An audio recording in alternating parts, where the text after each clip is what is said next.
Hey guys, it's Kevin with Mix Coach. Time for another episode of the Mix Coach Minute. Today's topic is about high sample rates. One of my friends wanted to know my opinion on high sample rates, and just as a disclaimer, my opinion on this is subject to change as technology gets better. But my opinion, as it stands right now, is I hate when 96K and 88.2 sessions come to me, especially the 96K sessions, because here's why.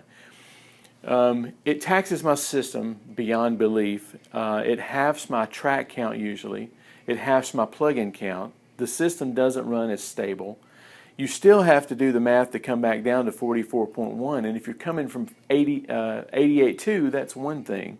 If you're coming from 96K, it just seems to be that there's a lot of math. Now, some people may argue, and people that I trust may even argue, that the plugins sound better and all that stuff. And while that may be true, I know that it interrupts my workflow when it comes to mixing. I have to think about, why is my system acting this way? And should I treat this plugin this way, or does it actually sound twice as good? And it usually doesn't to my ear while I'm mixing. All I realize is that it interrupts my workflow and it keeps me from getting done with the mix. So my opinion as it stands right now is that I don't like elevated sample rates. I think some of the best records to date have been recorded on analog at 44.1.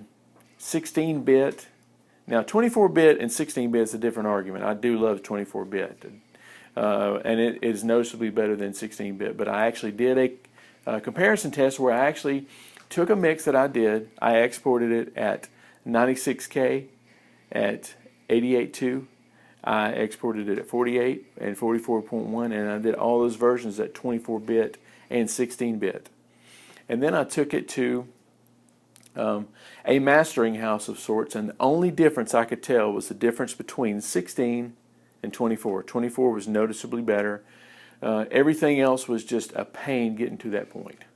So that's my opinion as it stands today. Now, like I said, as a disclaimer, my opinions can change and might change as technology grows and as standards change. But as it is right now, I don't like elevated sample rates.